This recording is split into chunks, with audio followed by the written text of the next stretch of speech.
इंसान की उत्पत्ति कैसे हुई? बहुत समय पहले, जब न आकाश था न धरती, चारों ओर केवल शांति और गहरा अंधकार था, तभी इस ब्रह्मांड की शुरुआत हुई। इस सृष्टि के रचयिता हैं ब्रह्मा जी ने सबसे पहले आकाश, धरती, जल, अग्नि और वायु की रचना की। फिर उन्होंने पेड़ पौधे, पशु पक्षी और सभी जीवों को बनाया। लेकिन उन्हें लगा अभी कुछ अधूरा है। तब उन्होंने अपनी सबसे विशेष रचना की, मनुष्य। सबसे पहले उन्होंने एक पुरुष और एक स्त्री को उत्पन्न किया। उनका नाम था मनु और शत्रुपा। मनु और शत्रुपा बुद्धिमान, शांत और धर्म का पालन करने वाले थे। उन्होंने प्रेम और समझदारी से जीवन जिया और धीरे धीरे उनकी संतानों से पूरी मानव जाति फैलने लगी। समय बीतता गया और सृष्टि बदलती रही।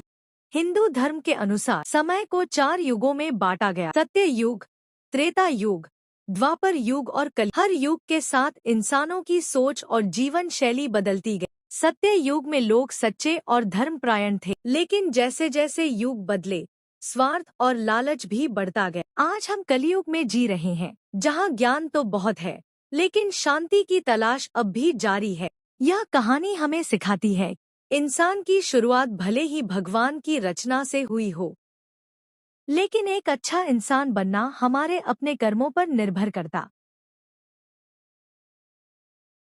इंसान की उत्पत्ति कैसे हुई? बहुत समय पहले, जब न आकाश था न धरती, चारों ओर केवल शांति और गहरा अंधकार था, तभी इस ब्रह्मांड की शुरुआत हुई। इस सृष्टि के रचयिता हैं ब्रह्मा जी ने सबसे पहले आकाश, धरती, जल, अग्नि और वायु की रचना की। फिर उन्होंने पेड़ पौधे, पशु पक्षी और सभी जीवों को बनाया। लेकिन उन्हें लगा अभी कुछ अधूरा है। तब उन्होंने अपनी सबसे विशेष रचना की, मनुष्य। सबसे पहले उन्होंने एक पुरुष और एक स्त्री को उत्पन्न किया। उनका नाम था मनु और शत्रुपा। मनु और शत्रुपा बुद्धिमान, शांत और धर्म का पालन करने वाले थे। उन्होंने प्रेम और समझदारी से जीवन जिया और धीरे धीरे उनकी संतानों से पूरी मानव जाति फैलने लगी। समय बीतता गया और सृष्टि बदलती रही।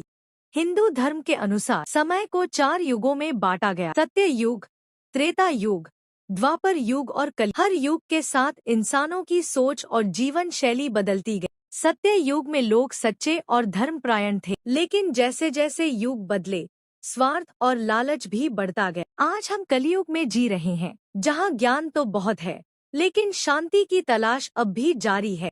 यह कहानी हमें सिखाती है, इंसान की शुरुआत भले ही भगवान की रचना से हुई हो, लेकिन एक अच्छा इंसान बनना हमारे अपने कर्मों पर निर्भर करता।